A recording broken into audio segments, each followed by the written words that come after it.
Welcome to episode 4 of Tech Noise, brought to you by Abstract.Tech. We have a really exciting show today because I am always fascinated by the studies around generations. So topic 1 is going to be around the generational learning styles and why they matter in AR and VR. One of the other issues with AR and VR is how do you quantify the return on the investment? So we're going to cover that in topic 2. Before that, of course, I have to introduce my co-host. And for this one, I want you guys to get in the mindset of boxing. I'm going to go with a little boxing style for this intro. So let's drop that music.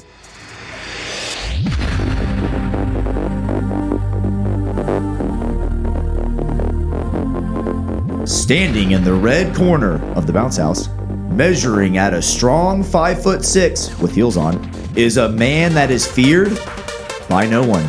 A man who floats like a bowling ball and stings like an adorable baby duckling.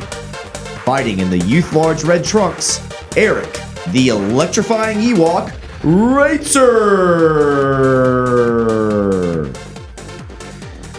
All right, that was really good. I can't even complain about that. I appreciate the youth large red trunks, and I also appreciate the bounce house. I still use those less regularly than I'd like to. But it is a pleasure for me to introduce your other co-host.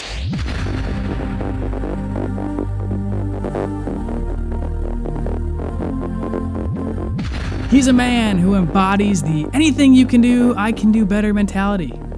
A man whose voice is so loud, we switched the entire office from glassware to paper products. A man who just crushes 12-year-olds in Rocket League on a weekly basis without remorse.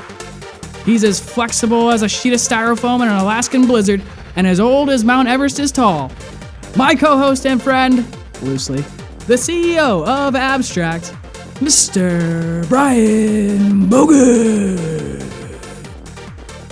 The competitive jab is actually very accurate. I'm not gonna lie. I've been watching Last Dance with Michael Jordan, and I mean his was on a whole nother level.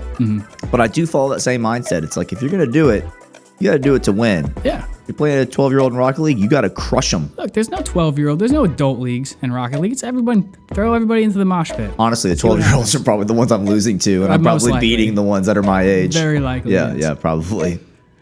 All right. Well, cool. I think we've got an exciting podcast. Brian already broke down some of the topics we're talking about. Actually, the only topics we're talking about today. But I wanted to intro the first topic, generational learning styles. What are they and why do they matter?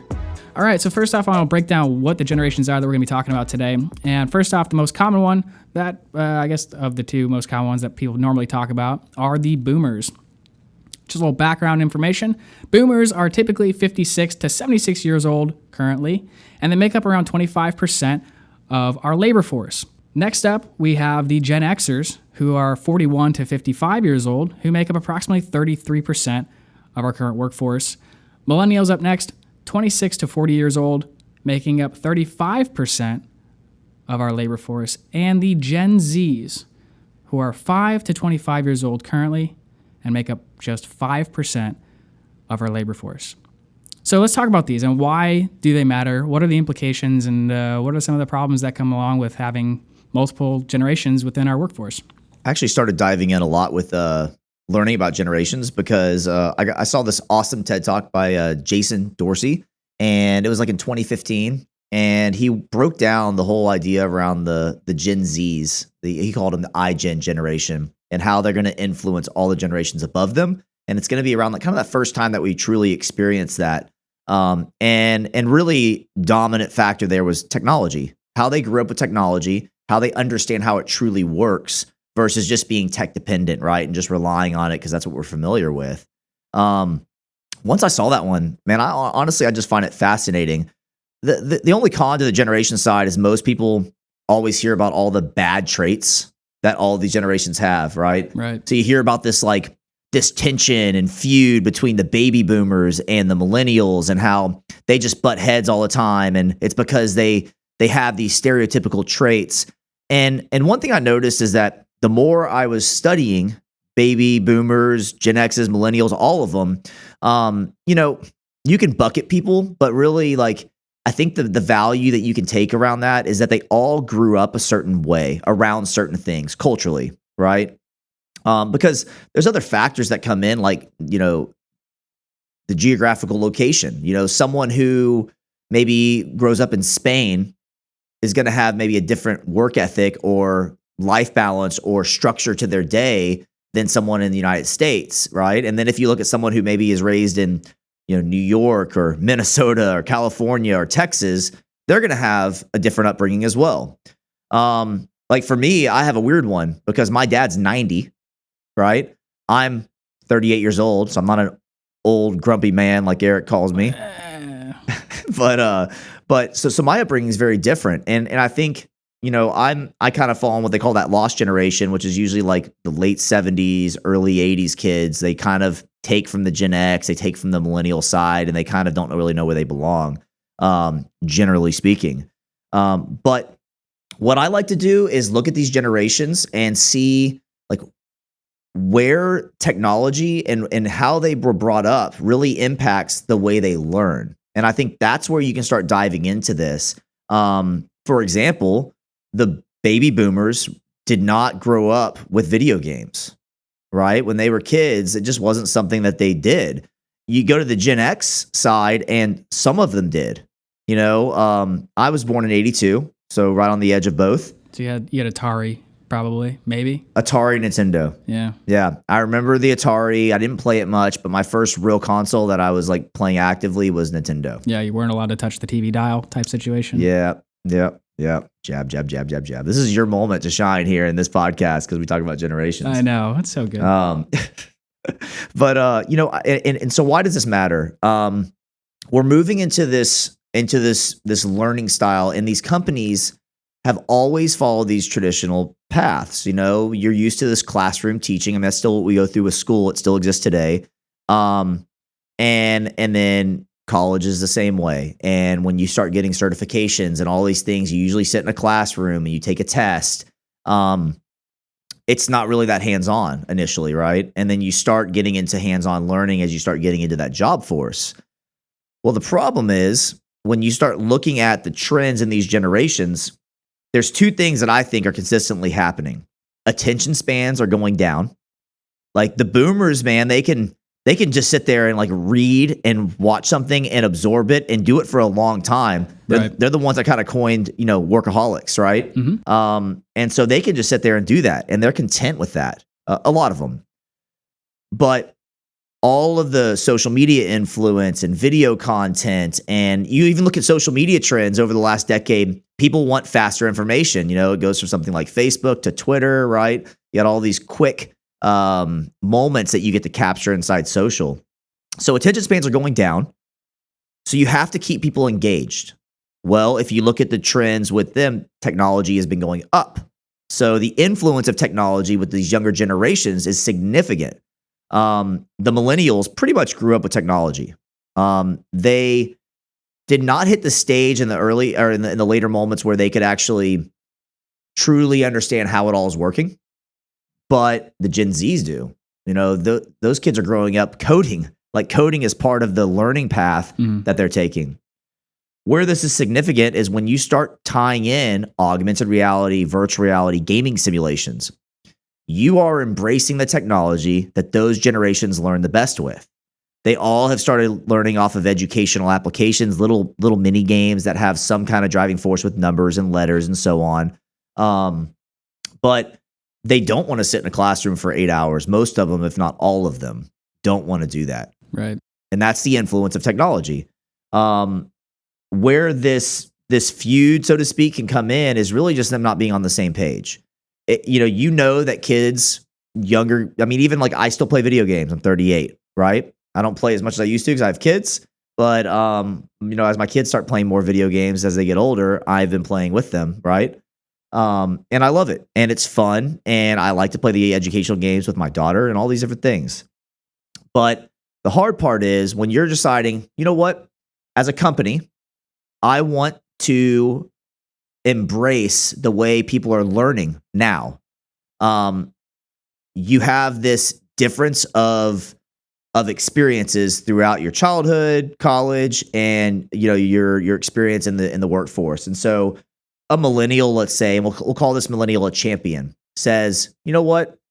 I'd like to push more gaming-based training because I feel like the knowledge, retention, and transfer, and all these different factors we talk about will be there if we do this. However, if they go up to a baby boomer who's usually a decision maker because they have the experience, they've worked themselves up to a management decision-making role. If they go to them and say, I want to create a video game and it's going to teach people about how to be safer on the workforce, like, you're kind of going at it the wrong way. You got to tell them the why. Why should you embrace gaming simulation for training? If you just go to them and say, this is what my initiative is, and this is going to help, it's not enough. You need to show them that these younger generations grew up playing video games. They look at statistics. They love gamification. They love all these things that score them and assess them. And it's not somebody screaming at them or telling them to do it better or do it this way. It's all the data that's coming in and telling them where they need to improve and all these things. And they'll do it over and over again because they like that gaming aspect. One thing I think is really cool, and I think this is an interesting connection between it all, is baby boomers are actually usually competitive. I was reading about this and I thought it was really interesting. They're competitive, which means if you're trying to get on the same page and say, where does gaming simulations come and play? It's competition. If you look at some of the younger ones, they're not as competitive, but they love to game, right? So what happens if you add scoring and gamification into your training and you say, hey, look, I want to make our training competitive. I want to have everyone go in and compete for score and time and all these different things. And I want to do this effectively. And it's going to motivate people to learn more, retain the information, and ultimately perform their jobs better and safer. Yeah. Then you tell them how you're going to do it with, I'm going to build a video game and this is what's going to do. You're going to get them to support it. Yeah. No, honestly, specifically kind of like what you said, you have to kind of go in there and explain the generations, but also part of that, we let off with the composition of the labor force by generations. That wasn't by accident. I mean, right now, between everybody except for the silent/greatest generation and the boomers make up 73% of the current labor force, with the majority obviously being Gen Xers and Millennials. And then Gen Z are going to be the ones coming, down the pike here for the foreseeable future. But I mean, like you had mentioned before, attention spans. So, I mean, you can kind of backtrack this, but Gen Z, they're said to have 8-second attention spans, which is just incredibly, incredibly low. And obviously a baby boomer is going to have a much higher attention span for something like that. But specifically, the interesting things that I kind of found with this too is that the Gen Zs, and just talking about how prevalent technology is, Gen Zs grew up and using essentially 5 screens. So you had your TV, your laptop, your desktop, tablet, and is that all of them? And your smartphone. So that's 5 of them. So you had five screens. Millennials grew up with 3. And Gen Xers, did you guys have screens? Was it even like TVs? Maybe, I guess maybe 1 screen. Does that count? Yeah, we just didn't cry in front of it like you millennials. Oh, no, that's the mirror. That's not a screen. You're confusing things. Your memory's serving you wrong. But anyway, so that's the point, I guess, is that of 73% of the workforce is familiar with technology in some way. So it should be a natural thing to gravitate towards these new learning methods that leverage interactivity and feedback, which is also a big part of these newer workers entering the workforce. Yeah, I think on that note, though, if you look at the workforce, you say 25% are baby boomers, and then you have a large portion with the Gen Xers and then the millennials. But you think about the ones who need to be trained more, right? Need to train better, need more technology in their day to day. It's going to be the ones who are more in the field, the people who are in the laboratories or on an oil rig and all of this. And you're probably going to see a massive percentage of the millennials and Gen Xers in that category, where a lot of times those baby boomers are going to be more in that management role. Right. So when you embrace the learning styles, you really are trying to say, how do I embrace the learning style of the millennials and the Gen Zs that are up and coming? I think the baby boomers and even the higher Gen Xers who are in that management, they can still benefit from this training. It's just they're not the ones that are the dominant focus typically, right? Right. They're the ones that actually you can take and say, y'all have a wealth of information and knowledge. let's use that to build the simulation and build this information that's going to help train everyone better or do their job better, right? Because there's two pieces to it, typically operational and training. But I mean, it's kind of weird, but even on the learning styles, that actually plays into sales, because when you're trying to approach people, right, learning and selling, like they want to retain that information, how do you embrace this technology too to teach them about your product or your service or these different things? So it plays into every aspect, which is pretty cool. I just think when people think about how they learn, right, you have from the highest end, you have the baby boomers who learn from the traditional sense. And you have the Gen Xers who they actually became a little more on the self-reliant side. They're the ones that like they kind of want to be on their own. They want to problem solve. They want to figure things out a little bit on their own. They also want to multitask. So like they're an interesting one where they started being a little more on the independent side. And then you have the millennials, and the millennials grew up with the technology, and they obviously get the worst name. I think when you hear about this like feud, which is, I don't know, pretty dumb to be honest with you. Like I think I saw a great TED Talk that actually broke out and said, you know what, like forget the age group of the generations and forget this like these stereotypical traits. Every single individual has their own traits, and I actually really like that. But you can still take the information from these generations and say, okay, these are traits that people are going to have. I don't care if they're 70 or 30, And so what you have to do is figure out their generation, mainly for how they were raised and what they were used to, and then talk about how this technology plays in. But I can tell you this, if you're wanting to train your day-to-day people better and you want to do it right, you need to create more interaction, more engagement, more experiences. I don't care if the experiences are in person or in a game. That is absolutely crucial to help the millennials and then the Gen Zs train better. You want to waste all of your money and spend it, then you're going to throw it in the traditional courses and fly people to a classroom and then have them test out. Guess what? A week later, they lose about 80% of that information. Right. So I think that that's something that we all need to consider is know the labor force of your company, know who's being trained.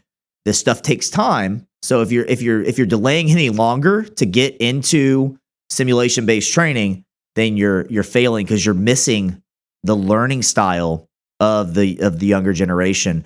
I got to take a tour of the Houston Community College. They've been, when you think of a community college, you think of people taking their basic courses, but man, like they have this amazing VR lab, and it has, the VirtuX Omni platform, and they are taking a much more project focused initiative in their classes where people get to like make little games in VR and play around with this stuff and understand how it works. And so they're diving more into really that hands-on experiential training, right? And I loved seeing that because I think at high schools and colleges have to embrace that learning path more because, and they are, right? They are. But the problem is now if you go to a company, like let's say in oil and gas or construction, which is typically a little more behind the curve with technology, they're going to go from all of this like experiential learning and getting more hands-on stuff to a company that's going to put them in a classroom. Can you imagine sticking someone with an 8-second attention span in a 3-day workshop and expect them to actually come out knowing stuff? Yeah, no, that'd be. So I think that's if you're not doing that, then honestly you're just failing at your job. And I think that's important to think about. Yeah. Yeah, I think just one last thing before we move on to the next one. So with the baby boomers and obviously the percentages and stuff like that, you got to keep in mind that 10,000 baby boomers retire every day, I think, until 2030? Wow, every day? Yeah, it's either 2025 or 2030, something like that. But it's 10,000 a day, essentially, is the popular figure that's been quoted. And yeah, so they are actively fading out of the workforce, and you're going to replace them with Gen Z, and then whatever is behind Gen Z. And typically, and you'll notice, I mean, we're looking at these on piece of paper right now, but these generations span approximately 20 years if you look backwards.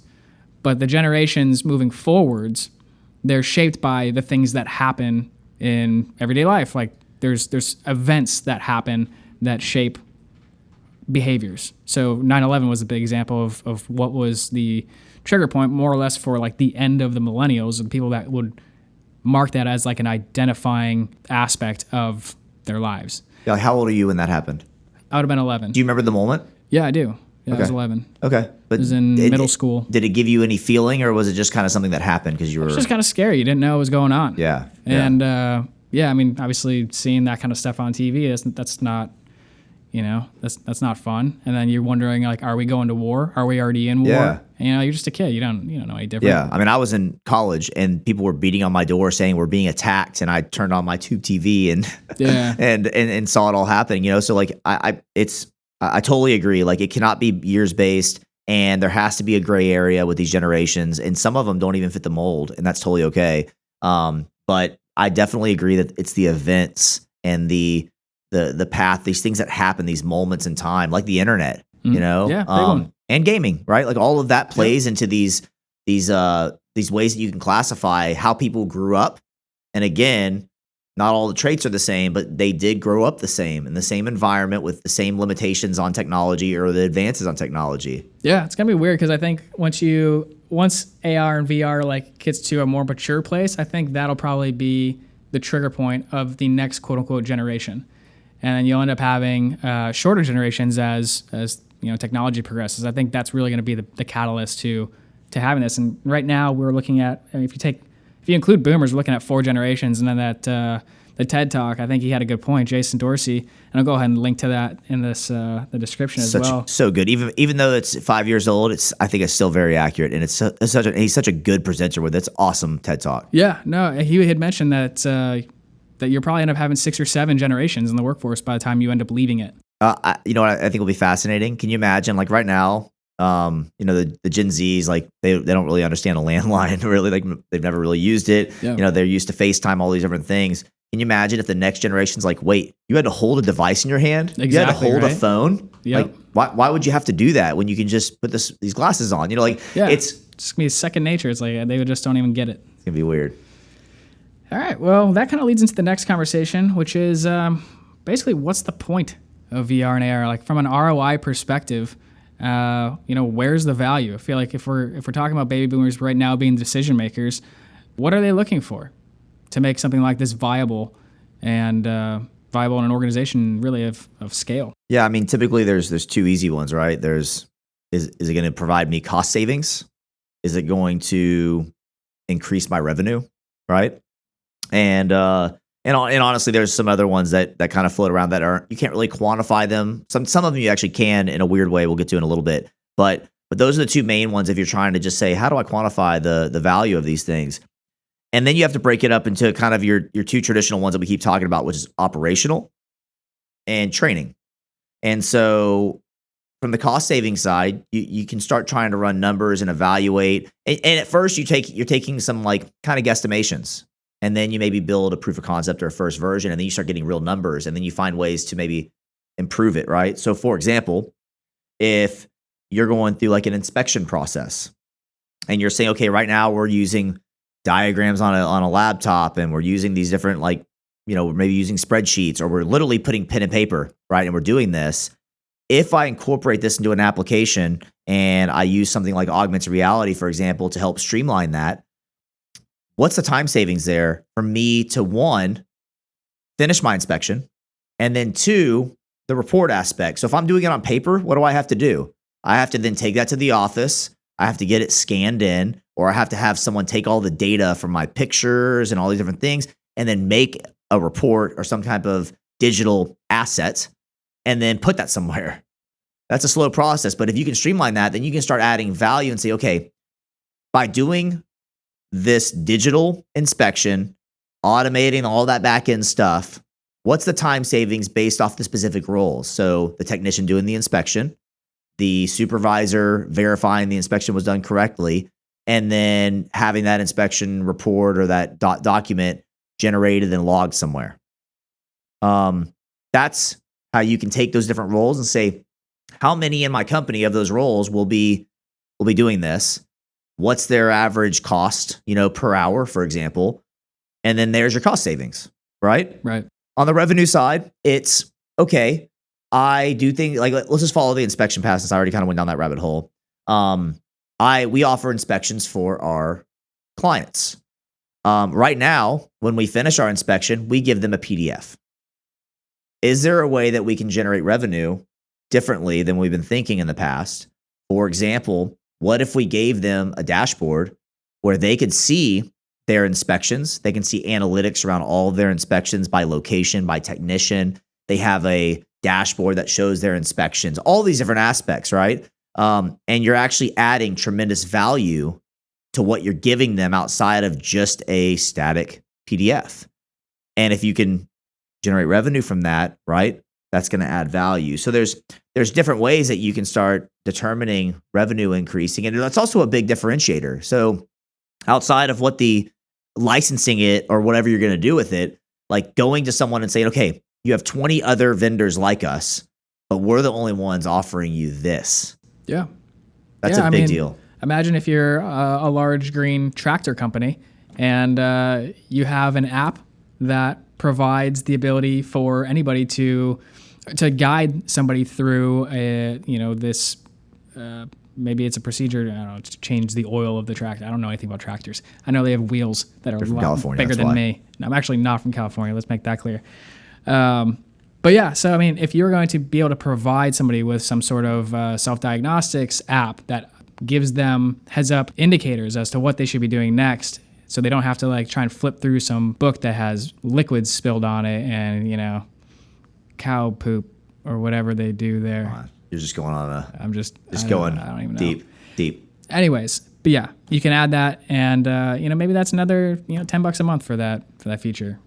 Yeah, I think so. So the way you would calculate this, right, is the cost savings side I already talked about, but on the revenue side, actually on both of them, you have to make some assumptions first off. You have to say, okay, how am I doing it now? And actually figure out those numbers, which actually is not that hard to do. You can clock it, you can track someone, whatever the case is. Then you start making those assumptions on, if I digitize this and avoid this is the amount of increased revenue or time savings it can generate. I think that like there's a nice way to break that down. And I think people have to do that because you have to show business value for this or else your case is useless. I mean, so I guess that's the question though. So whose responsibility is that really? I mean, if somebody came to you today and they said, hey, look, I've got this idea for this. And I guess keeping in mind that this is new technology, people don't quite understand it. They may not even know how to even get from point A to point B. Then how do you help guide them to that, hey, this might actually be a revenue play? Or how can we help them along that journey? It's hard because like it's a cart before the horse kind of thing. So like as a company who offers these services, right, as Abstract does, like we have to sell it, right? Which gets tricky because we're usually talking to like an influencer, someone who wants to push an initiative and say, I want to incorporate this in my department. I got to get sign off from management. We're like, great. They want to do this. We help them through the technology, the creative, all these different aspects, put together a nice statement of work that outlines it all. And then boom, we're kind of left out. The problem with that is like the business value has not been assessed yet. So all they're doing is saying, I want to do this. And again, we're missing the why. Right. So it's a little tricky. So typically we've now kind of moved over and said, you know what, like we can't go into your company and evaluate every minute of the day. But what we can do is we can go high level, make some assumptions at the beginning. We won't put it in the statement of work, but we can say, hey, look, like by doing this, if there's 1,500 employees that'll be touching this, this is the potential on a conservative side. We typically like to be more conservative on those. This is typically what you can see in savings, right? Yeah. But what I like to do is once we start working on the project, like the proof of concept, I like to really start evaluating those numbers and saying, okay, now that we have some buy-in, let's start showing, oh, wait, if we did this for the next version, this would shave off 30 seconds or a minute per step in your inspection or whatever the case is, and then start adding more improvement on the efficiency and effectiveness. So I guess let's give some examples here on the cost savings side specifically, and we'll kind of break it down because like we talked about, it does vary by businesses. The teeth, the tongue, and the lips. There's something along those lines. You are a talker. Yeah. Anyways, so I guess the big thing is let's kind of break down by business size. So according to the Organization for Economic Cooperation and Development, they consider a small business any company that has 50 employees or less. Clearly the PPP setup was significantly different than the small business. Interesting you say that. So the SBA, I looked at this. So the Small Business Association classifies a company that makes less than, I think it's $33.5 million a year and has less than 500 employees, a small business. It's ridiculous. Which by these standards, it's like anything over 500 employees is considered enterprise according to this organization. So anyways, so small business in this case, we'll just break it down, say 50 employees or less. Medium business is 51 to 250 employees, and they consider enterprise essentially anything larger than 250 employees. So just kind of from like a cost assumption setup, let's start with the small business case first. So say the company has 50 employees, say half of those employees are operational folks who would touch in some way this app and could benefit from it. They save an hour a week. Obviously there's 4 weeks in a month, and then there's 12 months in a year. If you then extrapolate that out based on the average wage of an employee in the United States, which came out to around $66,000 and change according to Statista, which averages to $32 an hour, let's call it 25. Anyways, making a couple of assumptions here. Basically, if somebody saves an hour a week times 25 employees times the number of hours a month in a year, it comes out to $30,000 in savings a year, just after 1 year. After 3 years, it's $90,000. So let's move it up now. So say it's a medium business on the top end, say it's 250 employees, and 50% can benefit. Now you got 125. The number pops up after a year to $150,000 a year in savings, and almost $500,000 by year 3. That's for a medium business. So we'll scale it up 2 more times. So 1,000 employees comes out to $1.2 million a year in savings, $3.6 million after 3 years. 10,000 employees is $12 million a year. 100,000 employees is $120 million a year, and $360 million by year 3. Like the ability, and that's just 1 hour a week. If you save 2, double everything. It's just astounding how much this can be used in that regard to actually show ROI in the matter of cost savings. And this isn't even assuming that there's a revenue play involved in it, which some of these instances and apps that we talk to people about, they can absolutely be used on both sides of the fence. Yeah, I mean, time and time again, we meet with, corporations. Like we typically are more on the enterprise side, right? Especially based off these numbers. And I actually love going through that exercise with them because, I mean, if you think about 1 hour a week, so I know we did one, for example, and it only touched like a third of their workforce, the concept. But I mean, we went with 1 hour conservatively, and the guy was like, I mean, 2 hours conservatively is probably still less. So we went with 2, right? And then we started looking at it like, okay, they're giving clients something like this. We can add a rev model here for little aspects from a remote position, remote access, and all these different factors. And so like it was really easy to start adding revenue to the point where I started looking at the numbers and I'm like, okay, like this seems like too much time. But then you backtrack, you like reverse engineer it and you go back to the very beginning. You're like, wow, we're actually being really conservative here. And I think that's why the enterprise, if enterprises aren't looking at this, like, gosh, what a mistake, because I can understand like the small business, this is hard because they're going to spend, it's in some cases similar to what an enterprise will spend. Mm-hmm. So they're not going to see that significant return, right? But when you look at this enterprise side, I mean, it's almost a no-brainer to start finding the right use cases to solve these problems, and then in turn show this cost savings, especially right now with COVID going on. Yeah, absolutely. I mean, that makes it even more important than ever before. The only thing that doesn't, so let's talk about things that you can't really quantify, but they add value. Like when you bring in game-based training, even things like augmented reality in the facilities or in the field, like you're going to train your workforce better. Can you quantify that? Well, you kind of can. You can. So there's actually numbers regarding that. I think we might have talked about it on a previous podcast, but 40% of employees who receive poor job training leave their positions within the first year, citing lack of skills training and development as the principal reason for moving on. So it could actually help you reduce your turnover, and turnover costs are pretty substantial. For I guess you could take it and say, okay, I'm going to assume that we cut that in half, right? And then see what the value, because I know like turning over a position could be very expensive. The training aspect, all the different factors, right? Because it also goes into happier employee, which you can't really say, like, has the happiness of my employees increased from this? You can't really do that, but you can start seeing less turnover, and therefore that probably means they're comfortable and they're satisfied. Right. But the parts of that you can't necessarily quantify is like, how often do they ask for help? Like, that would be very difficult to do. You could do it, but it'd be like tracking it'd be like tracking how many less times I email someone or call them. Like, it's too difficult to go that granular, but more than likely with a better trained workforce, they're asking less questions. They're a little more independent and so on. Right. But I do agree totally with the turnover. It's a really good point. But then also safety. And I think you can quantify that to a degree. It'd be a little loose because, you can say, okay, we have statistics on how this can improve the way people train and the knowledge retention. We have that. But now we know they're performing better, right? And now you can start seeing a decrease in, let's say, injuries and things like that. Yeah, insurance premiums maybe. Yeah, but the hard part is like, is it a direct correlation to the training, the simulations? Because there might be other things and factors that are coming in, and also like talking to Nathan in our last podcast, it was like, what if they don't report it? What if they know because it's all based off scoring? They're just reporting less, right? So there are little things that it's hard to quantify, but the important thing is if you truly want safer employees, you got to use something that's going to help them retain the information, get more comfortable with extraordinary circumstances in their job, which you can do in simulation-based training. So these are like all really, really great things to try to quantify and look at. And then as you are working on these initiatives, start tracking the data and start finding those numbers.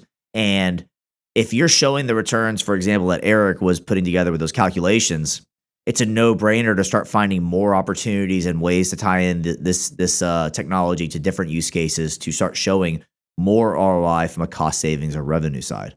Yeah, I totally agree. I think there's plenty of things that companies should be looking at AR and VR technologies for. Obviously, we talked about the ROI, cost savings versus revenue, and then again the intangibles. Like there's a lot of opportunity to integrate this in a cost-effective way that can actually help the bottom line. I think a lot of people get little sticker shock sometimes from the cost of development of these apps because there is some time involved with doing so and making everything work the way it should and the equipment itself. Yeah, but think about it this way. If I went to you, Eric, and I said, okay, this is the initiative I want to do. It's going to cost you $3 million. You're going to go, $3 million? That's insane. But if I went to you and said, hey, look, I want to build this application. I see that it's going to like conservatively save 2 hours a week for 2,000 employees or 5,000 employees or 10,000. It's going to cost us $3 million. But if those numbers are even close to being right, it's going to save us $50 million over 3 years, whatever it is. Like that $3 million actually makes sense. And I think that's your point. So that's what you deliver to the baby boomers. Yeah, very good point. Yeah, I mean, definitely show them the value, show them the why before you start diving into this technology because they didn't grow up with this technology. They may understand it at this point, but they didn't grow up with it. The younger ones have lived it. So what'd you learn today? Hopefully you learned that, not every generation are a bunch of idiots, like the typical negative stuff you see online as you search it. Like we all have great traits. We all have advantages and disadvantages, but you have to understand how people were raised, what they grew up around, and their familiarity with technology like this. And make sure when you're going to deliver an initiative and try to push this stuff that you're actually quantifying it, showing the value and the why it matters and things like that, like the cost savings and revenue. That's what we hope you take from it. So perfect. Yeah. Well, I guess that ends the podcast, and thank you so much for listening. Eric's going to go put on his youth large red trunks, and we're going to go through a boxing match. 3 rounds, 5 minutes, and we're going to see who's determined the winner. I actually like that. We should put that up on YouTube. Ooh. Like I don't know. No? I'd be afraid. Actually, I guess my boxing can't be that awkward. I would hate it if I look like I'm pawing. I'm actually curious if you've got a higher reach to me or longer reach. I'm clearly higher. Well, yeah. Clearly higher. All right, folks. We'll see you next time. Yeah. Take care.